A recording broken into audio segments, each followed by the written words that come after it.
6일 지방선거가 100일 앞으로 다가왔습니다. 하지만 대선에 모든 관심이 집중되면서 지방선거는 인물과 공약, 구도까지 모든 게 안개 속입니다.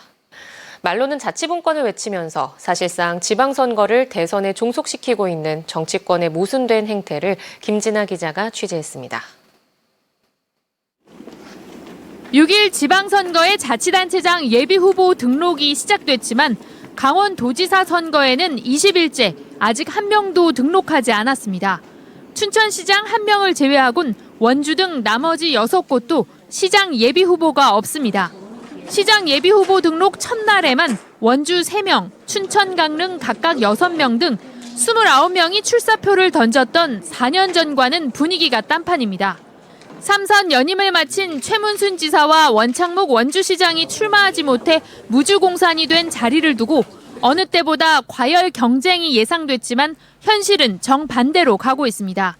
정치 신인에게 선거사무소 운영과 명함 배포 등 제한된 선거운동을 허용하는 예비후보 등록 제도도 사실상 무용지물이 됐습니다. 이는 대선 올인 전략을 펴고 있는 더불어민주당과 국민의힘, 양당의 지침과 무관하지 않습니다. 민주당은 예비후보 등록 전 거쳐야 하는 후보자 검증을 대선 이후로 연기해 지방선거 입지자들의 개별 선거운동을 막고 대선 활동에 집중시키고 있습니다.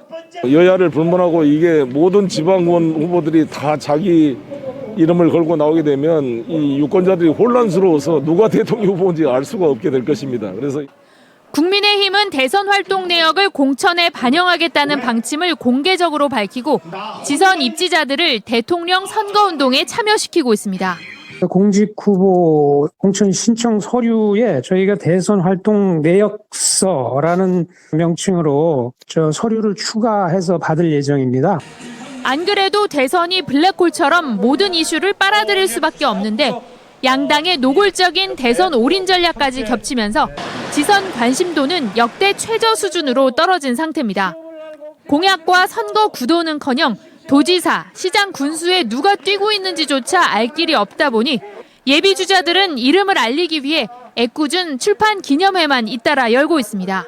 모여서 할 수 있는 게 없으니까 SNS나 그냥 문자 정도만 하는 건데 책을 통해서 간접적으로 후보를 또 이렇게 홍보할 수 있는 기회가 되니까 그런 방법을 찾는 거죠.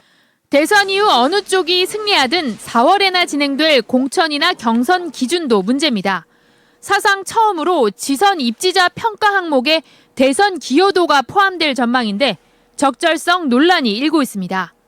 물리적 시간도 촉박해 인물이나 공약에 대한 부실 검증 가능성도 제기됩니다. 지역의 주권자인 그 유권자들이 제대로 된 정보를 받을 수 없는 문제가 생기죠. 깜깜이 지방선거가 또 재현되지 않나.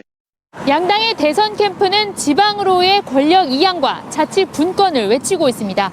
하지만 실제로는 지방선거 입지자를 대통령 선거에 동원하면서 지방선거를 대선에 종속시키고 있습니다. MBC 뉴스 김진아입니다.